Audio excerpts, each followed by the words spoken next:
katika hizo familia, basi Yesu atatuletea amani, kwa sababu ndicho kilichomleta duniani, kutuletea amani.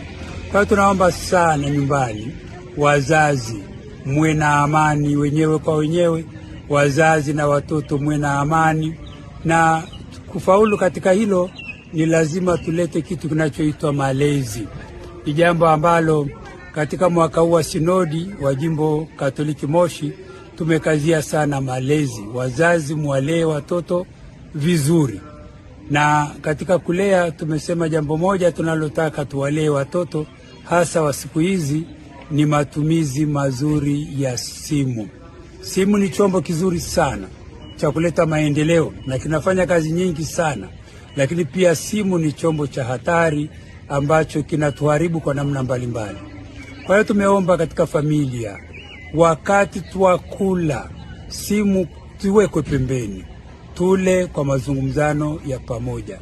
Kama tuna kikao kwenye familia cha mazungumzano aina yoyote, simu zikae pembeni, tuzungumze, tumalize, ndio tuendelee na simu zetu na mambo yetu mengine.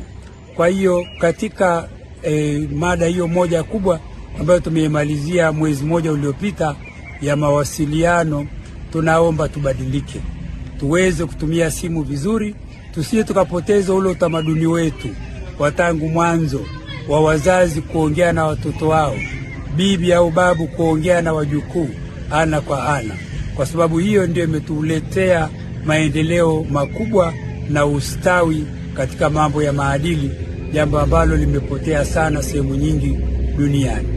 Kwa hiyo ndugu zangu, nawatakieni sana Noeli njema, na wote mliotoka kona mbalimbali kuja kwenye parokia yetu, tunaomba tuishi pamoja kwa amani katika parokia yetu. Tumsifu Yesu Kristo.